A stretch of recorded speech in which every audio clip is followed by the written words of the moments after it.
بسم اللہ الرحمن الرحیم کتاب الغسل وقول اللہ تعالی وَإِن كُنتُمْ جُنُبًا فَاطَّهِرُوا إِلَى قَوْلِهِ لَعَلَّكُمْ تَشْكُرُونَ وقوله يَا أَيُّهَا الَّذِينَ آمَنُوا إِلَى قَوْلِهِ عَفُوًّا غَفُورًا باب الوضوء قبل الغسل حدثنا عبد الله بن يوسف قال أخبرنا مالك عن هشام عن أبيه عن عائشة زوج النبي صلى الله عليه وسلم أن النبي صلى الله عليه وسلم كان إذا اغتسل من الجنابة بدأ فغسل يديه ثم يتوضأ كما يتوضأ للصلاة ثم يدخل أصابعه في الماء فيخلل بها أصول الشعر ثم يصب على رأسه 3 غرف بيده ثم يفيض الماء على جلده كله. حدثنا محمد بن يوسف قال حدثنا سفيان عن الأعمش عن سالم بن أبي الجعد عن قريب عن ابن عباس عن ميمونة زوج النبي صلى الله عليه وسلم قالت توضأ رسول الله صلى الله عليه وسلم وضوءه للصلاة غير رجليه وغسل فرجه وما أصابه من الأذى ثم أفاض عليه الماء ثم نحى رجليه فغسلهما هذه غسله من الجنابة. بسم اللہ الرحمن الرحیم. کتاب الغسل، غسل کا بیان. اللہ تبارک و تعالی کا ارشاد ہے وَإِن كُنتُمْ جُنُبًا فَاطَّهِرُوا. تو ہم بخاری لکھتے ہیں کہ اِلَى قَوْلِهِ لَعَلَّكُمْ تَشْكُرُونَ تک پڑھو. تو ابھی پوری آیت کریمہ سورہ مائدہ میں ہے جو اس طرح ہے وَإِن كُنتُمْ جُنُبًا فَاطَّهِرُوا وَإِن كُنتُمْ مَرْضَىٰ أَوْ عَلَىٰ سَفَرٍ أَوْ جَاءَ أَحَدٌ مِّنكُمْ مِنَ الْغَائِطِ أَوْ لَامَسْتُمُ النِّسَاءَ فَلَمْ تَجِدُوا مَاءً فَتَيَمَّمُوا صَعِيدًا طَيِّبًا فَامْسَحُوا بِوُجُوهِكُمْ وَأَيْدِيكُمْ مِنْهُ مَا يُرِيدُ اللَّهُ لِيَجْعَلَ عَلَيْكُم مِّنْ حَرَجٍ وَلَٰكِن يُرِيدُ لِيُطَهِّرَكُمْ وَلِيُتِمَّ نِعْمَتَهُ عَلَيْكُمْ لَعَلَّكُمْ تَشْكُرُونَ. یہ پوری آیت کریمہ ہے. اس کے بعد دوسری آیت کریمہ ہے یا ایھا الذین آمنوا. یہ عفواً غفورا تک ہے. یہ آیت کریمہ سورہ نساء کی ہے، آیت نمبر 43 ہے. اس کے الفاظ ہیں یا ایھا الذین آمنوا لا تقربوا الصلاة وانتم سکارى حتى تعلموا ما تقولون ولا جنبا الا عابري سبيل حتى تغتسلوا. اب ہم اس پر تھوڑی سی گفتگو کریں گے. پوری آیت کریمہ تو آپ لوگ ان دونوں صورتوں میں دیکھ لیجئے، ترجمہ دیکھ لیجئے. سورہ مائدہ دیکھ لیجئے، غالباً یہ آیت نمبر 6 ہے، اور سورہ نساء آیت نمبر 43. وہاں یہ دونوں آیتیں ملیں گی، اور ان دونوں آیتوں کا تعلق غسل سے بھی ہے اور تیمم سے بھی ہے. تو تیمم کا ذکر تو ہم یہاں پر نہیں کریں گے. غسل سے متعلق ہے تو ہم اس پر تھوڑی سی روشنی ڈالیں گے. یہاں پہلی آیت کریمہ میں یہ فرمایا گیا وَإِن كُنتُمْ جُنُبًا فَاطَّهِرُوا. جنوب یہ صفت مشبہ کا صیغہ ہے. جنوب اس شخص کو کہتے ہیں جس پر جنابت کی وجہ سے غسل کرنا فرض ہو جائے. فَاطَّهِرُوا اتحار باب افتعال سے. ایک قول یہ ہے کہ یہ باب تفعول سے ہے. دونوں سے ہو سکتا ہے. فقہاء نے اس پر گفتگو کی ہے. اتحار کا ایک معنی تکلف آتا ہے اور تفعول کا ایک معنی بھی تکلف آتا ہے. تو اس میں تکلف کا مفہوم ہے. فَاطَّهِرُوا کا مطلب کیا ہوا کہ کلفوا بالطہارہ بحصول الطہارہ، طہارت کے حصول میں تکلف کرو، یعنی خاص اہتمام کے ساتھ پاکی حاصل کرو، خوب اچھی طرح پاکی حاصل کرو. یوں طہارت کا لفظ تو وضو کو بھی عام ہے اور غسل کو بھی، مگر اتحار یا تطہر اس کا معنی غسل ہے، کیونکہ اس کے مفہوم میں تکلف پایا جاتا ہے. اور تکلف کا مطلب یہ ہے کہ پورے اہتمام کے ساتھ تکلف کر کے خاص طریقے سے پاکی حاصل کرو. اور یہ اسی وقت ہوگا جب سر سے لے کر پاؤں تک پورے بدن پر پانی بہایا جائے. جہاں پانی عام حالات میں پہنچنا دشوار ہو وہاں تکلف کر کے اہتمام کر کے پانی کو پہنچایا جائے. مثلا ناک کے اندر پانی نہیں پہنچتا تو ناک کے اندر پانی ڈال کر صاف کریں. اور بھی بہت سی جگہوں پر ہے کہ جہاں پانی نہیں پہنچ پاتا ہے، جیسے بغل ہے، سینے کے نیچے ہے، جن کے پیٹ بڑے ہیں تو پیٹ کی شکن ہے ان کے نیچے ہے، شرمگاہیں ہیں، تو ان جگہوں پہ پانی خود سے نہیں پہنچ پاتا ہے تو اہتمام کر کے وہاں پانی پہنچا کر بہانا چاہیے. اس آیت کریمہ سے ہمارے فقہاء حنفیہ نے یہ مسئلہ ثابت کیا ہے کہ غسل میں پورے بدن پر پانی پہنچانا اور بہانا فرض ہے. اس کی وجہ یہ ہے کہ حدیث پاک میں ہے، حضرت حضرت ابو ہریرہ رضی اللہ تعالیٰ عنہ سے روایت ہے کہ رسول اللہ صلی اللہ تعالی علیہ وسلم نے فرمایا، ان تحت کل شعرۃ جنابہ، ہر بال کے نیچے جنابت ہے. فاغسلوا الشعر، لہذا سارے بال دھوو. تب جہاں جہاں بال ہے ان سب جگہوں کو دھونا ہوگا. ناک کے اندر بال ہے لہذا ناک کو بھی دھوئیں گے، اور آنکھ کے اوپر بھی بال ہے وہ اس کو بھی دھوئیں گے، بغل میں بھی بال ہے وہاں بھی دھوئیں گے، ناف کے نیچے کے حصوں میں بال ہوتا ہے ان سب جگہوں پر پانی پہنچائیں گے. فاغسلوا الشعر، لہذا تمام بالوں کو دھوو. وانقوا البشرہ، بشرہ کہتے ہیں اوپر کی جلد کو، ظاہری جلد کو، اور ظاہری جلد کو صاف کرو. تو بدن کے جلد کا جو اوپری حصہ ہے، بالائی حصہ ہے، اس تمام حصے کو پر پانی بہا کر کے اس کو صاف کریں گے. لہذا جو کان میں کروٹیں ہیں ان سب پر پانی بہائیں گے کیونکہ وہی بشرہ ہے. اور بدن کے ہر حصے پر جہاں جہاں ڈھکا ہوا ہو یا کھلا ہوا ہو سب جگہوں پر. ناک بھی اسی انہی میں سے آتا ہے بشرہ میں. ایک مسئلہ یہ آتا ہے کہ منہ کا جو اندرونی حصہ یہ بشرہ ہے کہ نہیں، تو اس کا بھی حکم ظاہر کا ہے کیونکہ روزے میں کلی کی جاتی ہے اور روزہ نہیں ٹوٹتا ہے تو وہ بھی بشرہ میں کہ منہ میں وہ بھی شامل ہے. تو بشرہ کے منہ میں جب منہ بھی شامل ہے، بال تو نہیں ہے مگر منہ شامل ہے، لہذا منہ کے اندر کلی کرنا بھی فرض ہوا، ناک کے اندر پانی ڈالنا بھی فرض ہوا، اور پورے بدن کے اوپر پانی بہانا بھی فرض ہوا. لہذا یہی وجہ ہے کہ ہمارے ائمہ حنفیہ رحمۃ اللہ تعالی علیہ مجمعین نے اس آیت کریمہ سے یہ ثابت کیا ہے کہ کلی کرنا بھی فرض ہے، ناک میں پانی ڈال کر چھڑکنا بھی فرض ہے، اور جہاں جہاں بال پائے جاتے ہیں ان سب جگہوں پر پانی پہنچانا فرض ہے. اور لفظ اتحار میں کی جو خاصیت ہے تکلف، اس سے یہ سمجھا گیا کہ جن جگہوں پر پانی نہ پہنچ سکے آسانی کے ساتھ تو وہاں تکلف کر کے اور اہتمام کر کے وہاں پر پانی پہنچایا جائے، یہ بھی فرض ہے. تو لفظ اتحار نے اور آیت حدیث رسول جو حضرت ابو ہریرہ سے مروی ہے، ان دونوں نے مل کر کے پورے بدن پر پانی بہانے کو فرض قرار دے دیا. یہ حدیث جو میں نے سنائی ہے یہ ابو داؤد، سنن ابو داؤد، جامع ترمذی اور سنن ابن ماجہ میں یہ حدیث موجود ہے. ناف جو ہے، کسی کی ناف بہت اندر تک ہوتی ہے تو وہاں تک پانی پہنچانا چاہیے کیونکہ ظاہری جلد میں وہ بھی ہے. کچھ لوگوں کے وہاں بھی بال ہوتا ہے اور بہت سے لوگوں کے نہیں ہوتا، مگر بشرہ میں تو بھی شامل ہے، لہذا ان سب جگہوں کو دھونا فرض قرار پائے گا. تو یہ تو جناب والا لفظ فتحرو پر گفتگو ہو گئی، اور لہذا اس سے غسل ثابت ہوگا. پوچھا جا سکتا ہے کہ یہ تو فتحرو ایسے طہارت کا حکم ہوتا ہے جو غسل کو بھی عام ہے اور کیا کہتے ہیں وضو کو بھی.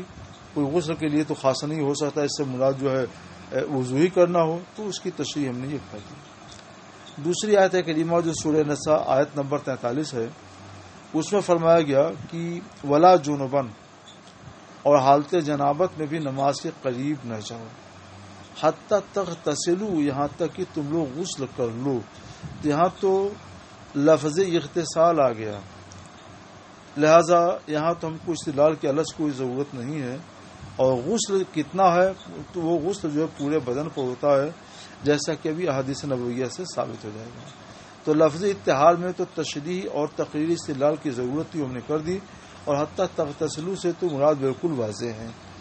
تو دوسری والی جو آیت کریمہ ہے وہ یا ایھا الذین آمنوا، اس میں کم سے کم آپ یہاں تک ضرور پڑھیں ولا جنبا الا عابری سبیل حتی تغتسلوا، حتی تغتسلوا ہی یہ امام بخاری رحمۃ اللہ تعالی علیہ کی مرکزی دلیل ہے۔ تو ان دونوں آیات کریمہ سے غسل کی فرضیت ثابت ہوتی ہے، کیونکہ طہور بھی امر کا صیغہ ہے اور حتی تغتسلوا یہ بھی اسی سے متعلق ہے، لہذا غسل فرض ہوا اور پورے بدن پر پانی بہانا بھی فرض ہو گیا۔ غسل کا طریقہ کیا ہوگا؟ اس باب کی حدیثوں میں یہ 4 صفحے سے زیادہ تفصیلی کتاب ہے اور مختلف ابواب ہیں، مگر ہم تمام ابواب کا خلاصہ ایک جگہ کر رہے ہیں۔ احادیث نبویہ کا خلاصہ پورا ایک بار آپ سن لیجئے، وہ یہ ہے کہ سرکار علیہ الصلوۃ والسلام جب غسل جنابت کرتے تو آپ سب سے پہلے اپنے دونوں ہاتھوں کو دھوتے، دائیں ہاتھ سے بائیں ہاتھ پر پانی ڈالتے، اس کو دھو لیتے، پھر بائیں ہاتھ کو دھوتے۔ کسی روایت میں 2 مرتبہ دھونے کا ذکر ہے، کسی روایت میں 3 مرتبہ دھونے کا ذکر ہے، اور اس کے بعد آپ وضو فرماتے جیسا کہ نماز کے لیے وضو کیا جاتا ہے۔ وضو میں بھی پہلے دونوں ہاتھوں کو دھویا جاتا ہے 2 بار 3 بار، ویسے بھی دھوئیں گے۔ البتہ اس وضو میں سرکار علیہ الصلوۃ والسلام دونوں پیروں کو نہیں دھوتے تھے، بلکہ اس کے بعد وضو کرنے کے بعد سرکار علیہ الصلوۃ والسلام یہ کرتے تھے کہ مذاکیر کا لفظ، مذاکیر جو ہے یہ الگ خلاف القیاس ذکر کی جمع ہے، آلہ تناسل کو کہتے ہیں۔ آلہ تناسل کسی بھی انسان میں ایک ہی ہوتا ہے، مگر مذاکیر خلاف قیاس اس کی جمع کیوں لائی گئی؟ اس لیے کہ اس کے ساتھ اس کے ارد گرد کا جو علاقہ ہوتا ہے ان سب کو مذاکیر میں شامل کر لیا گیا، اس میں خصیتین بھی شامل ہو جائیں۔ تو سرکار علیہ الصلوۃ والسلام وضو کر کے اور کیا کہتے ہیں اپنی شرمگاہ کو آس پاس کے ساتھ سرکار علیہ الصلوۃ والسلام دھوتے تھے۔ تو یہ بھی ہو سکتا ہے کہ پہلے اپنے شرمگاہ کو دھو لیا جائے، پھر ہاتھوں کو صابن سے صاف کرنے کے بعد وضو کیا جائے جیسا کہ نماز کے لیے وضو کیا جاتا ہے۔ اب اس کے بعد سرکار علیہ الصلوۃ والسلام پاؤں نہیں دھوتے تھے، تو اس کی کیوں نہیں دھوتے تھے اس کی حکمت ہم ابھی بیان کریں گے۔ اتنا کر لینے کے بعد سرکار علیہ الصلوۃ والسلام کیا کرتے تھے؟ پورے سر پر پانی بہاتے تھے، پہلے داہنی طرف سر سے لے کر پاؤں تک، پھر بائیں طرف، اور پھر 20 سر میں سرکار علیہ الصلوۃ والسلام پانی ڈال کر کے پانی بہاتے تھے۔ تو اس سے پہلے سرکار علیہ الصلوۃ والسلام کیا کرتے تھے؟ پورے بدن کو پانی سے آپ تر کر لیتے تھے، یعنی سر پر پانی ڈالا تھوڑا سا اور خوب اچھی طرح سے خلال کر کے اس کو تر کر لیا، ہاتھوں کو تر کر لیا، انگلیوں میں خلال کر لیا، پاؤں کو انگلیوں میں خلال کر لیا، بدن کو پانی سے تر کر لیا۔ اس سے تر کر لینے سے کیا فائدہ ہوتا ہے کہ مختصر پانی میں پورا غسل ہو جاتا ہے۔ سرکار علیہ الصلوۃ والسلام کتنے پانی سے غسل کرتے تھے؟ تو کتنے پانی سے غسل کرتے تھے اس کا ذکر بھی ابھی انشاءاللہ تعالی آ رہا ہے۔ تو اب ہم ان حدیثوں کو پڑھتے ہیں، ترجمہ کرتے ہیں اور پھر انشاءاللہ تعالی اس کی تھوڑی سی وضاحت کرتے ہیں۔ سرکار علیہ الصلوۃ والسلام پیروں کو آخر میں دھوتے تھے، جب غسل ہو جاتا تھا تو غسل کی جگہ سے ہٹ کر کے اپنے دونوں پاؤں کو دھو لیتے تھے۔ اس کی وجہ یہ تھی کہ وہاں آج کی طرح سے غسل خانے میں پکا فرش نہیں بنا ہوتا تھا، مٹی ہوتی تھی، اسی میں نہاتے تھے تو کیچڑ ہو جاتی تھی، تو پاؤں کے دھونے سے کوئی فائدہ نہیں ہوتا۔ اس لیے سرکار جب پورا غسل کر لیتے تو کنارے ہو کر کے، الگ ہو کر کے دونوں پاؤں کو دھو لیتے تاکہ تھوڑے پانی میں ایک ہی بار میں کام چل جائے۔ سرکار علیہ الصلوۃ والسلام کتنا پانی استعمال کرتے تھے؟ تو اس سلسلے میں آیا ہے کہ 1 فرق پانی سرکار نے استعمال کیا ہے۔ فرق کیا چیز ہے اس کو بھی ابھی آپ سن لیجئے۔ فرق ایک پیمانہ ہے۔ مسلم شریف آپ پڑھیں گے تو وہاں حضرت سفیان رضی اللہ تعالیٰ عنہ سے مروی ہوگا اس حدیث کے بعد کہ الفرق ثلاثۃ آسو، فرق 3 سا کا ہوتا ہے، اور ایک قول یہ ہے کہ فرق 2 سا کا ہوتا ہے۔ تو یہ اس میں اختلاف ہے، فرق 3 سا کا ہے یا 2 سا کا ہے، اور اس کی مقدار کی تائید میں علماء نے، شارحین حدیث نے بڑا زور صرف کیا. کسی نے کچھ کہا، کسی نے کچھ کہا. میں نے بھی بہت مطالعہ کیا، ایک بار مطالعہ کیا کہ ایک حد تک پہنچ لیا جائے، لیکن کوئی تشفی نہیں حاصل ہوئی.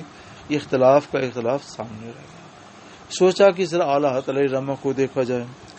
تو اس موضوع پر فتاوی رضویہ جلد اول میں اعلیٰ حضرت امام محمد رضا علیہ رحمۃ و رضوان کے ایک رسالہ ہے، بارق النور لمقادیر الطہور.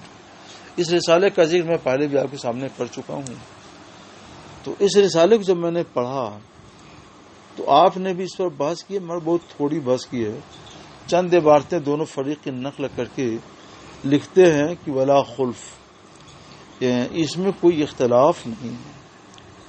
کہتے ہیں کہ اس بات کو انہوں نے ظاہر کر دیا ہے، اور اس کو سب لکھتے ہیں کہ فرق 16 رتل کا ہوتا تھا. اس پر سب کا اتفاق ہے. اور ایک رتل جو ہے اور 2 رتل، ایک مجھ جو ہے 2 رتل کا ہوتا تھا. تو اس طرح سے دیکھا جائے تو 8 مد پانی ہوا. 8 مد اور ایک مجھ چونکہ 2 رتل کا، اس لیے 16 رتل ہو گئے. اس سے پہلے میں بتا چکا ہوں کہ ایک رتل جو ہے 1 کلو کے آس پاس ہے. 1 کلو 23.5 گرام ہے، کیونکہ 4 کلو 94 گرام کا ایک سا ہوتا ہے. تو ایک سا جو ہے یہ ہوتا ہے جناب والا 4 مد کا. تو 2 سا ہوا 8 مد کا، اور 2 سا کے رتل سے کتنے رتل ہو گئے؟ 16 رتل ہو گئے. تو اس پر سب کا اتفاق ہے کہ 16 رتل ہے. مگر 16 رتل کا سا کتنا بنتا ہے؟ تو کسی نے کہا 3 سا، کسی نے کہا 2 سا. اب اعلیٰ حضرت علیہ رحمہ کا فیصلہ سنیے. فرماتے ہیں ولا خلف فإن 16 رتلن سعان بالعراق. 16 رتل کے 2 سا عراقی ہوتے ہیں. وثلاثۃ اسوع بالحجاز، اور 3 سا حجازی ہوتے ہیں. تو پیمانے کی مقدار وہی رہی. 16 رتل کی 16 رتل، یا 8 مد کی 8 مد. اب اس 8 مد کے کئی سا ہوتے ہیں؟ تو اہل حجاز کا سا چھوٹا ہوتا ہے تو ان کے ہاں 3 سا کا ہو جاتا ہے. اہل عراق کا سا ذرا بڑا ہوتا ہے تو ان کے ہاں وہ 2 سا کا ہوتا ہے. تو پیمانہ اتنے ہی بڑا رہا، لیکن سا کے چھوٹا بڑا ہونے کی وجہ سے حجازی سا سے 3 سا اور عراقی سا سے 2 سا ہوا. اس طرح سے کیا ہے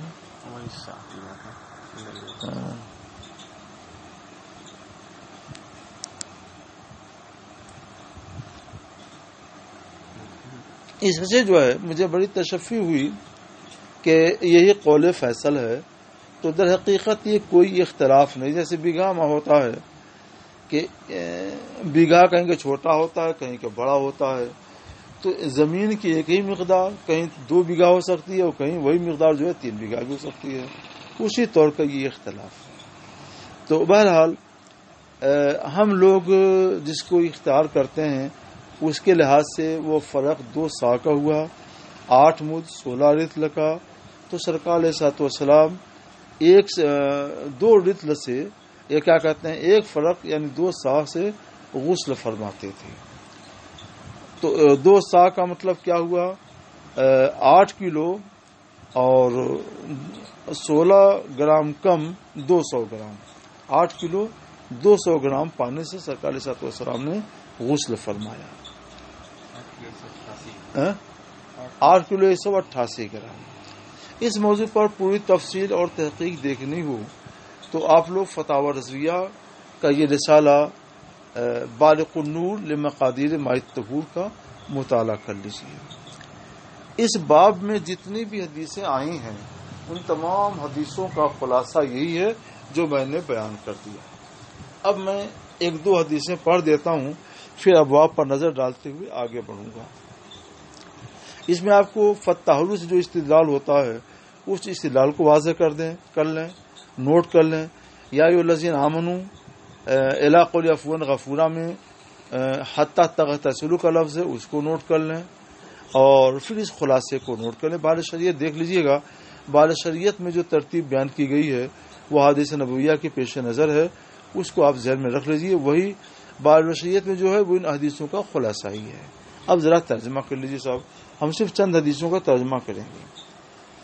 ام المومنین حضرت عائشہ صدیقہ سے روایت ہے کہ نبی کریم صلی اللہ تعالی علیہ وسلم جب غسل جنابت کرتے تو اپنے دونوں ہاتھوں کو دھوتے، جیسے وضو میں دھویا جاتا ہے، پھر وضو کرتے جیسا کہ نماز کے لیے وضو کیا جاتا ہے، پھر اپنی انگلیوں کو پانی میں ڈالتے، ثم يدخل اصابعه في الماء یعنی فيخلل بها، یعنی انگلیوں کو پانی سے بھگو دیتے اور پھر ان انگلیوں کے ذریعے بال کی جڑوں میں خلال کرتے تاکہ بال کی جڑوں تک پانی پہنچ جائے، سب تر ہو جائیں، بھیگ جائیں۔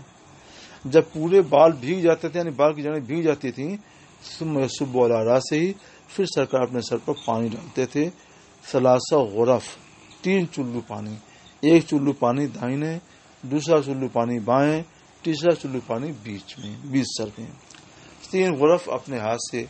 پھر ثم یفیض الماء علی جلدہ کلہ، افاض یفیض کے معنی بہانا، پھر اپنے پورے بدن پر سرکار علیہ الصلوۃ والسلام پانی بہا دیتے تھے۔ یہ جناب والا غسل کا طریقہ ہے۔ غسل میں 3 فرض ہیں، کلی کرنا، ناک میں پانی ڈالنا، سر سے لے کر پاؤں تک پورے بدن پر پانی بہانا۔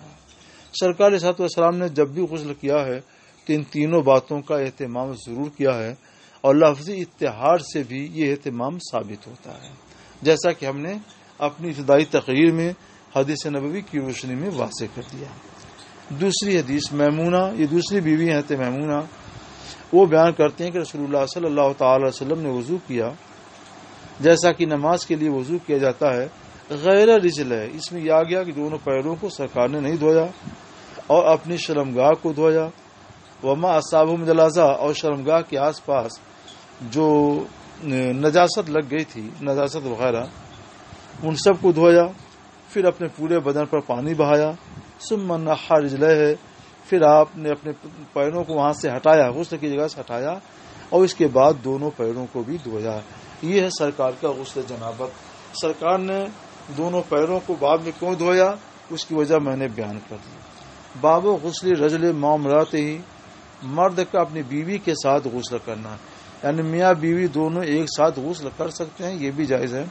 حضرت عائشہ کہتی ہیں کہ میں اور نبی کریم صلی اللہ علیہ وسلم ایک ہی برتن سے غسل کرتے تھے، وہ پیالہ تھا جس کا نام فرق تھا، اور فرق میں 16 رطل پانی آتا تھا، اور اس سے سرکار علیہ الصلوۃ والسلام بھی غسل کرتے تھے، اور اسی سے حضرت عائشہ صدیقہ بھی غسل کرتی تھیں۔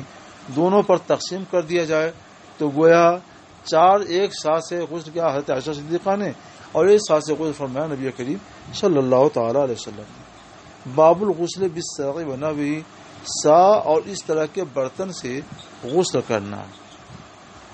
ابو سلمہ کہتے ہیں کہ میں اور حضرت عائشہ صدیقہ رضی اللہ تعالیٰ عنہ کے رضائی بھائی، یہ دونوں حضرت عائشہ کے پاس گئے، اور ان کے رضائی بھائی نے پوچھا کہ رسول اللہ کے غسل کا طریقہ کیا تھا۔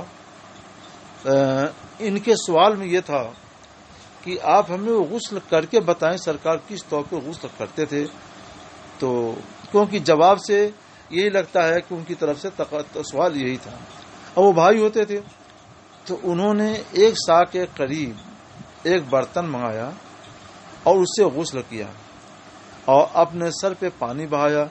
ہمارے ان کے درمیان حجاب تھا، تو حجاب کی وجہ سے بدن تو نظر نہیں آتا تھا، مگر یہ محسوس ہوتا تھا کہ اب پانی کہاں گیا اور اب پانی کہاں گرا۔ تو انہوں نے کر کے دکھلایا تاکہ یہ معلوم ہو جائے پوری کیفیت سرکار کے غسل کی پوری کیفیت کیا تھی۔ یہاں سے معلوم ہو کہ ایک غسل سے انہوں نے 1 ساتھ سے انہوں نے غسل کیا، اور فرق والی حدیث سے بھی معلوم ہوتا ہے کہ 1 ساتھ سے انہوں نے غسل کیا۔ اچھا، یہ جابر بن عبداللہ کہتے ہیں کہ یہ اور ان کے والد تھے، اور ان کے پاس کچھ لوگ تھے، ان لوگوں نے حضرت عبداللہ سے غسل کے بارے میں پوچھا، تو انہوں نے فرمایا کہ تمہارے لیے 1 سا پانی کافی ہے۔ ایک شخص نے کہا ما یکفینی، مجھ کو تو کافی نہیں ہوگا۔ اسب بن صاحب کے بدن پر بال زیادہ تھے، اس لیے کہا مجھ کو تو کافی نہیں ہوگا.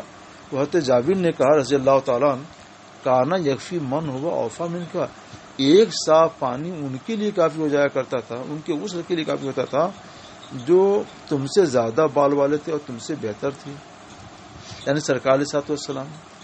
ثم امنا فی ثوب، پھر ایک ہی کپڑے میں انہوں نے ہماری امامت یعنی ہم کو نماز پڑھائی. اب جناب والا اسی مضمون کی سب حدیثیں ہیں. اب ہم ایک ایک باب من افاض علی راسہ ثلاثن، اس شخص کا بیان جس نے اپنے سر پر 3 بار پانی بہایا، یہ وہی حدیث ہے یا اسی کا معنی حدیث ہے؟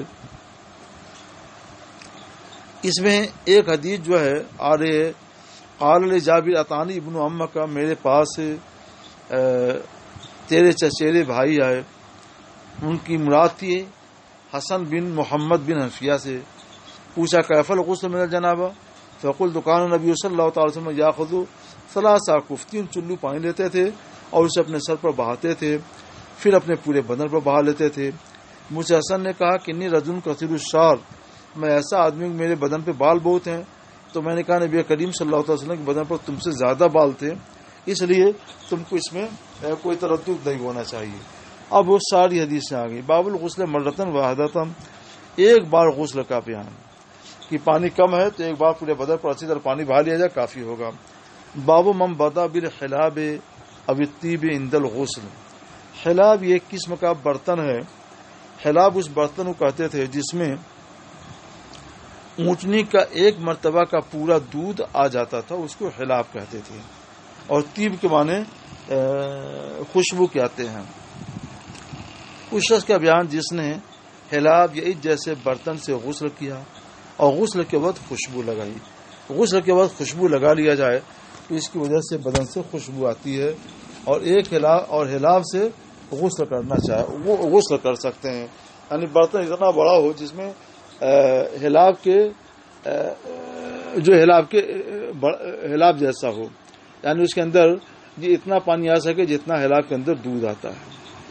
حضرت عائشہ فرماتی ہے نبی کریم صلی اللہ تعالی وسلم جب غسل جنابت فرماتے تو دعا بشین نحو الحلاب، حلاب جیسا کوئی برتن منگواتے، فاخذ بکفی، اسے اپنے ہاتھ میں لے لیتے، فبادا، تو پہلے اپنے داہنے سر کے داہنے حصے پر پانی بہاتے، پھر بائیں حصے پر، فقال بہما، پھر دونوں ہاتھوں میں پانی لے کر سر کے بیچ حصے میں پانی بہاتے. اس میں خوشبو لگانے کا ذکر نہیں ہے اور دوسری حدیثوں میں خوشبو کا بھی ذکر ہے. باب المضمضۃ والاستنشاق فی الجنابہ، غسل جنابت میں کلی بھی کی جائے اور ناک میں پانی بھی ڈالا جائے. یہ پوری حدیث وہی ہے جسے پہلے آپ پڑھ چکے ہیں، اور اس میں بس مزمزہ یہ آ گیا ہے، مزمزہ واستنشق، کلی کیا اور ناک میں پانی ڈالا. اور تنہا فغسل قدمہ ہے، غسل کے بعد ہٹ گیا تو اپنے دونوں پیروں کو دھویا. اس میں ایک نیا مضمون یہ آ رہا ہے، ثم اوتیا بمندیل، پھر سرکار کو تولیہ دیا گیا، فلم ينفذ بها، تو سرکار علیہ الصلوۃ والسلام نے اسے بدن نہیں پہنچا، تولیہ چھوڑ دیا. تو سرکار علیہ الصلوۃ والسلام نے کبھی تولیہ لیا بھی ہے کبھی نہیں بھی لیا ہے، تاکہ امت کے لیے بیان جواز ہو جائے کہ تم تولیہ بھی استعمال کر سکتے ہو نہیں بھی استعمال کر سکتے ہو. ایسا بھی ہو سکتا ہے کہ سردیوں کے مہینے میں تولیہ استعمال کریں اور گرمیوں کے مہینے میں استعمال نہ کریں، کہ گرمیوں کے مہینے میں ٹھنڈک کی ضرورت ہوتی ہے. باب مسل ید بالتراب لتكون عنقا، یہ کہ وہ حدیث وہی ہے، اس میں ایک نئے مضمون کا افادہ ہو رہا ہے کہ ہاتھ کو مٹی سے مل دیا جائے تاکہ ہاتھ خوب ستھرا ہو جائے. ابن عباس سے روایت میمونہ سے کہ نبی کریم صلی اللہ تعالی وسلم غسل جنابت کرتے، فغسل فرج بیدی، تو اپنی شرمگاہ کو اپنے ہاتھ سے دھوتے، ثم درک بها الحائط، پھر آپ دیوار پر ہاتھ کو ملتے، یعنی وہ مٹی پر ملتے، پھر اس کو دھوتے، پھر وضو فرماتے جیسا کہ نماز کے لیے وضو کیا جاتا ہے. پھر جب فارغ ہو جاتے غسل سے تو آخر میں اپنے دونوں پیروں کو دھوتے. سرکار مٹی پر ہاتھ کیوں ملتے؟ تاکہ جو کچھ بو وغیرہ ہو تو جو کچھ بھی ہو وہ اچھی طرح سے دھل جائے اور صاف پاک ہو جائے. آج بھی آپ مٹی استعمال کر سکتے ہیں، کبھی کبھی ہم مٹی استعمال کرتے ہیں تاکہ رسول اللہ صلی اللہ تعالی وسلم کی یہ سنت ادا ہو. عام طور پر صابن استعمال کرتے ہیں.